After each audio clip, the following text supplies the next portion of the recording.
All right, YouTube, welcome back. It has been a long time since I put anything out, so I thought today's project would be a good way to get some content out there. Today, what we're going to attempt to do is uncrate and start to go over this Bradley 36-inch Hydra walk-behind mower. I've been looking for a mower for a long time.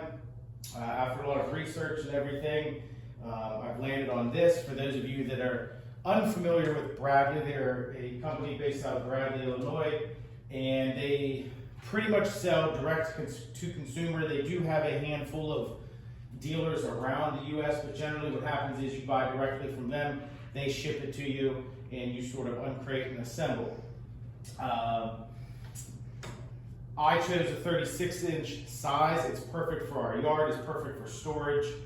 They don't make anything residentially in a 36-inch, and to be honest, a lot of the residential stuff out there just isn't made the way it used to be. So I've been cutting with a walk-behind Skag that is just, it is time to upgrade. So this is what we went with. I ordered this mower December 27th with the holidays coming over the weekend. I picked it up a few days ago at FedEx. I took a trailer, they loaded it. I can show a video or a photo of me picking that up.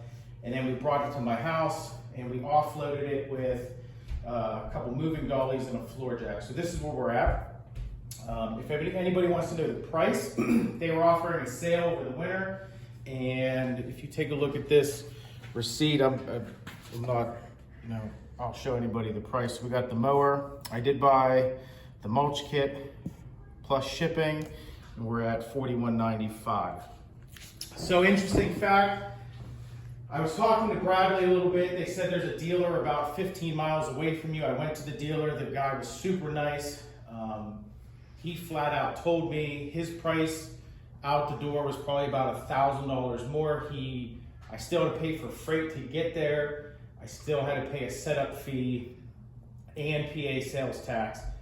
He said, if you can get the mower online cheaper, directly to you, you don't mind setting it up, by all means, purchase it that way. We'll warranty everything. We'll take care of any issues. So I get it. He's the middleman. He has to make his money. But those of you that know me, I teach a small engine and equipment course. So setting this up, it's kind of fun for me. It gives me something to do on a Saturday. So the instructions that Bradley gives is to uncrate it, put some blocks underneath of it, and drive the mower out.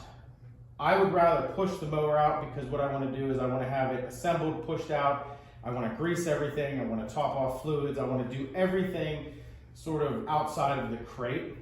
So today what we're going to try to do is just kind of get it, get the crate off of it and get it off of the crate. Now, there's the Bradley way, which we unbolt it, put some boards under it, and move it off the crate. If that doesn't work, we have a Sawzall here as well. We could just cut it out of the crate. So that's kind of what we're going to do. So the first thing, we'll go ahead and take this top frame off, and we'll go ahead and take the side pieces off.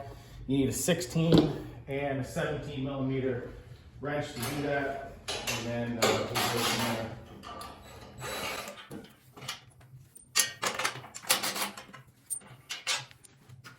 We have my camera today.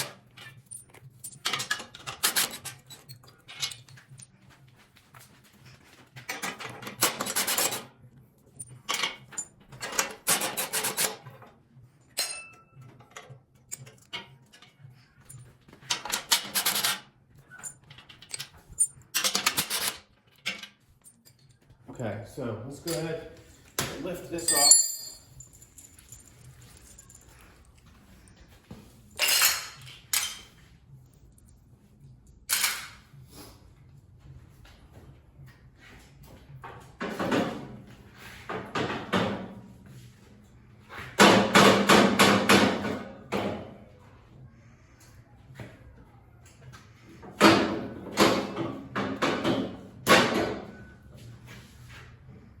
Now, on the FedEx shipping label, it said it was 800 pounds. I know the mower weighs about 550, so we'll see how much that bottom crate weighs.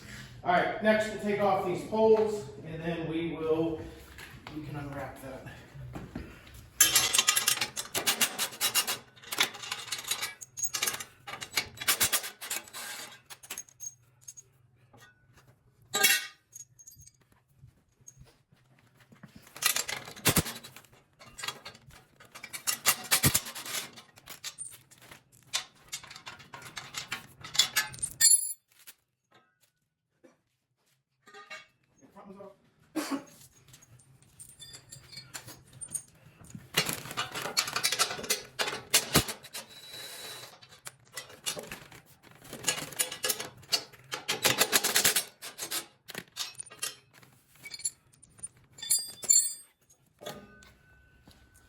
I mean, it appears they do a pretty good job of crating everything up. There was a sticker on it that said, you know, this leaves our shop, let me turn the heat down. This leaves our shop perfect, or our company perfect, no imperfections, so anything else is on the shipper.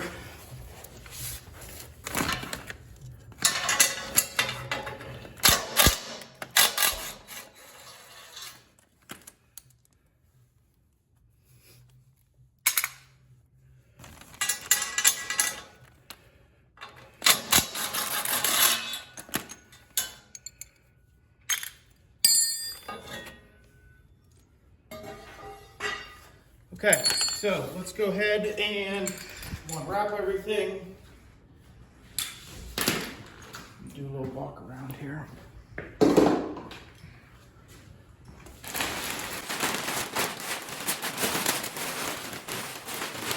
I'll do another video where I go over the features.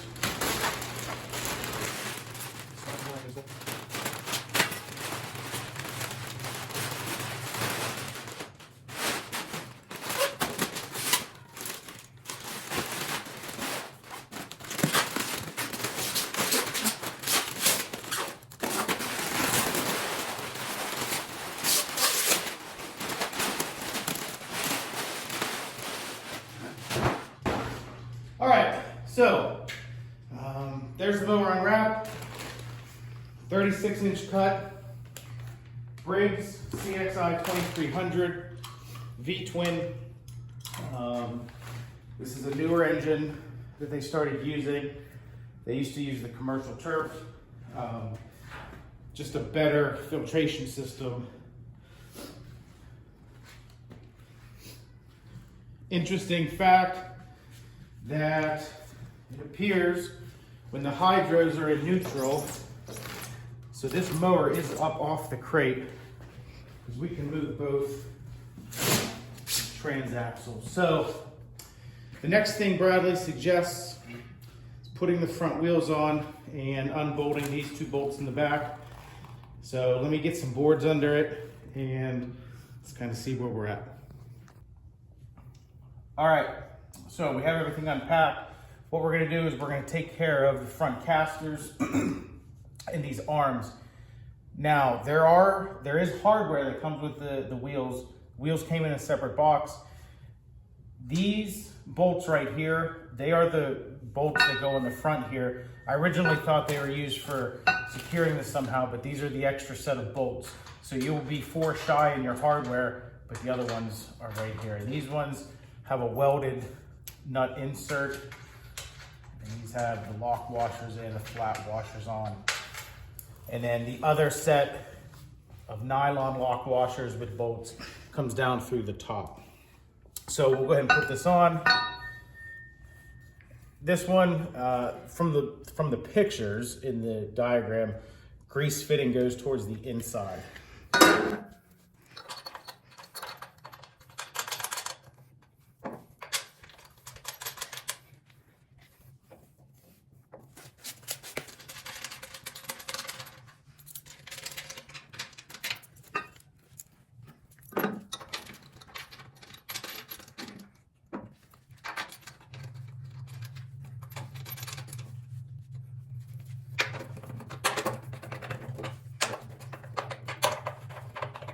All right, I'll leave those hand tight until we get the other ones fed down through. It's gonna take me a little bit of finesse to get the socket up in here.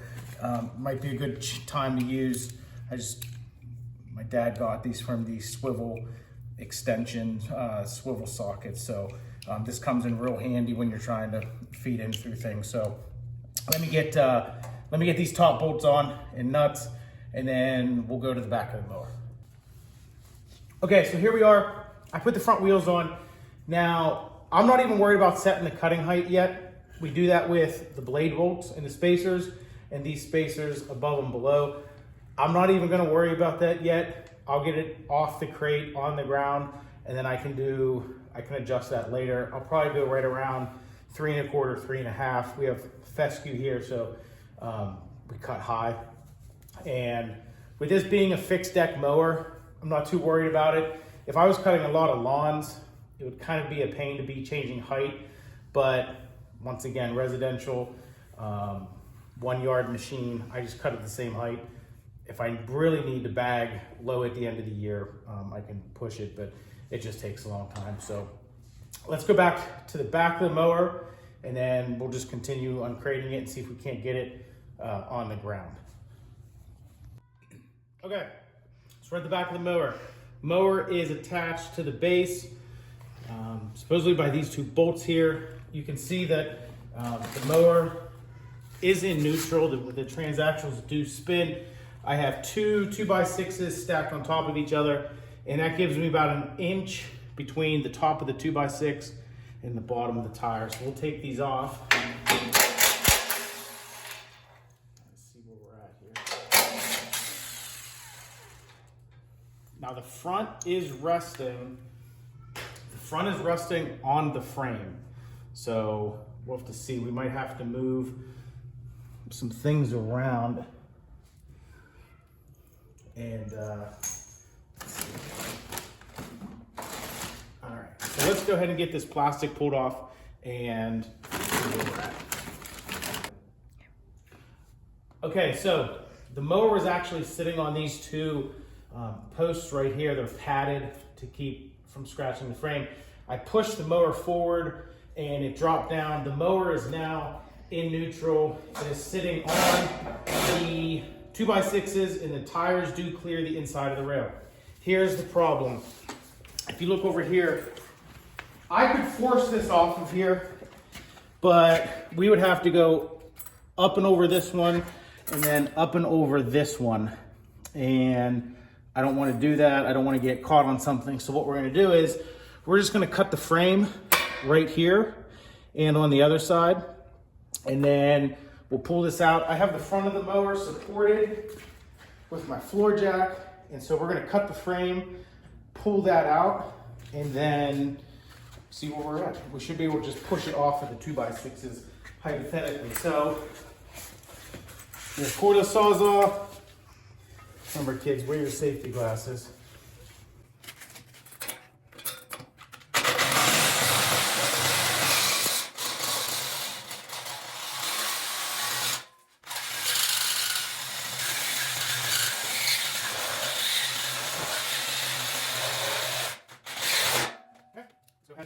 Do the other side.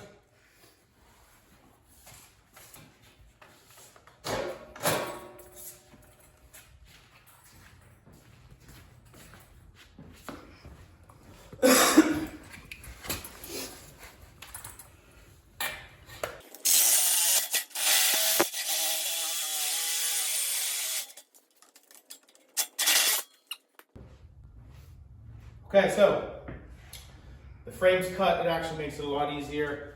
And what I'm going to attempt to do, we have to go over one little hump there in the frame. It's rolling on the 2x6s, and then hopefully we can get it off. I have the Hydra units in neutral.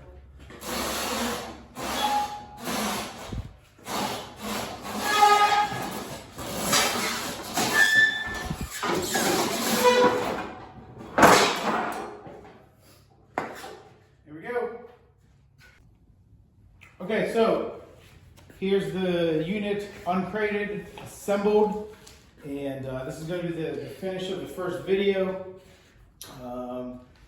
Overall, very impressed with the machine, very well built. Very, very heavy duty. I mean, it's a commercial machine. Guys are using these for their landscape companies and they're doing well with them. So for my purpose, I feel like it'll serve me exceptionally well. I did a quick check. I just took a guess at it when we were installing those front wheels. The blade height is at 3 1/4, and it'll drop down a little bit once we go into the grass. So I'll probably just move these shims around on the front, raise that a little bit. The next series or the next video, what we'll do is we'll talk about the mulch kit. Mulch kit comes with Sten's gator blades, block off plate. You can see actually on here, there's an Exmark model part number. So, I mean, if you're close to an Exmark or Scag dealer, chances are any of their blades is gonna fit. Also, talk about topping off the engine oil and topping off the hydro fluid. These transaxles, they just use 2050. Hydro Gear ZT 2800, that's what they call for, is just 2050 engine oil. So we'll talk about greasing everything, and I do want to add a pigtail for a trickle charger for the battery. So next video, that's what we'll take care of. We'll take care of all that stuff. I don't know if I'll put the mulch kit on right away. Maybe later in the fall, I'll do that for leaf cleanup. And then we'll go over everything and we'll start it up, put some fresh, I got 90 octane non-ethanol fuel, put fresh fuel in it, and we'll start it up. So stay tuned for the next video and we'll get this thing up and running.